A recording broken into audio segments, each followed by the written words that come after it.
ماں کا ایک لوتا بیٹا تھا۔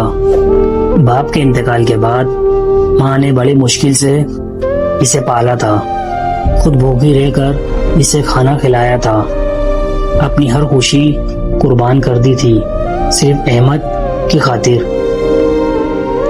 ماں بات کرتی تو وہ جھاڑ دیتا اور ماں سے بدتمیزی کرتا۔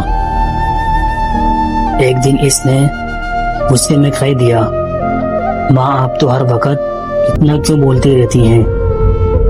سکون سے جینے دے مجھے اور میری زندگی جہنم نہ بنائے۔ وہی ماں جو اس کی ایک آواز پر دوڑ کر آتی تھی وہ خاموش ہو گئی۔ چند ماہ بعد احمد کا بیٹا بڑا ہونے لگا۔ احمد نے محسوس کیا اس کا بیٹا بھی اس سے بدتمیزی کرتا ہے، بات بات پر جھاڑ دیتا ہے اور نظر انداز کرتا ہے۔ ایک دن احمد نے غصے میں کہا، تم مجھ سے اتنی بدتمیزی سے بات کیوں کرتے ہو؟ بیٹے نے جواب دیا، آپ بھی تو اپنی ماں سے ایسے ہی بات کرتے ہیں نا۔ یہ سن کر احمد کے قدموں تلے زمین نکل گئی۔ اسے اپنی ماں کی تکلیف ہر آنسو یاد آیا۔ وہ بھاگتا ہوا اپنی ماں کے کمرے میں گیا، مگر دیر ہو چکی تھی۔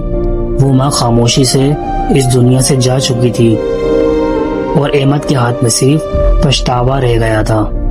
زندگی میں ہمیشہ وہی لوٹ کر آتا ہے جو آپ دوسروں کو دیتے ہو، اور یہی مکافات عمل ہے۔